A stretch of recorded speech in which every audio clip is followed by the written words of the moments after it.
My fourth waiver priority is Michael Gallup.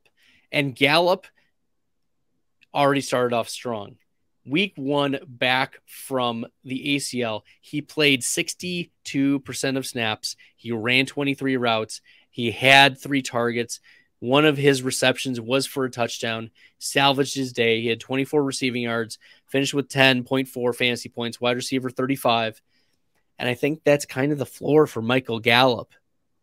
Bottom end wide receiver 3 with low to mid wide receiver 2 upside. Now, why is he waiver priority number 4? Dak isn't back yet.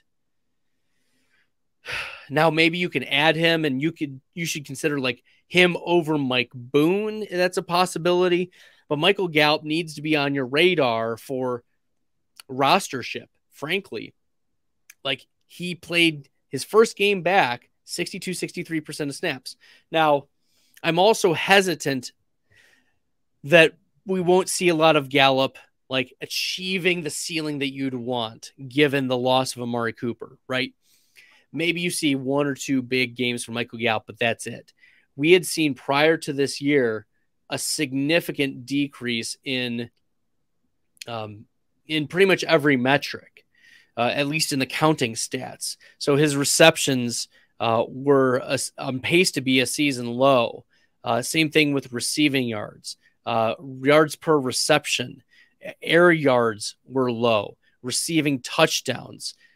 He was trending downward on fantasy points per game. So all of those counting stats, yes, they don't tell the full picture, but they do tell a narrative that he's trending the wrong way in his development. And having Cooper Rush as his quarterback, like, he's going to be a wide receiver 3-ish. He's going to hold your nose in wide receiver 3 flex play moving forward, right? But even looking at some of his efficiency metrics, nothing pops off the board, right? In just his first game back compared to other wide receivers. But even last year, and that was last year, in 2020, nothing really jumps off the board. 17th in unrealized air yards. I mean, that really doesn't mean much. So we've seen just this meh performance from Michael Gallup.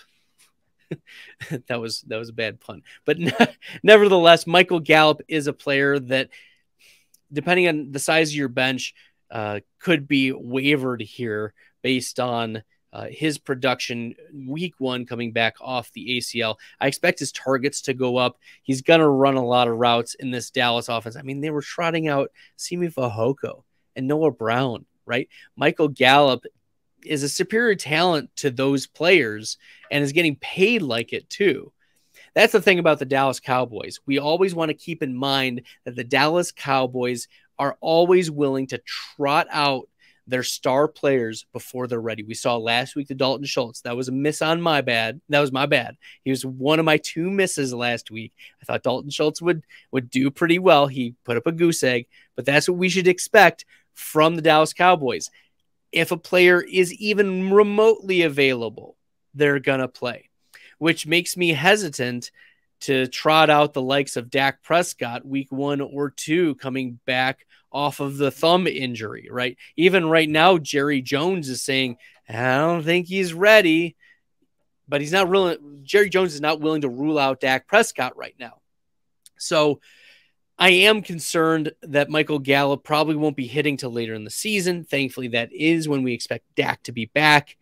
But we have to lower the ceiling for Michael Gallup just because of the talent that we've seen, the trend that we've seen, and, there are other pieces in this offense as well. Tony Pollard has been a little disappointing, so I expect him to bounce back too. Michael Gallup is a meh add, a low-end flex consideration, or a bench stash for right now.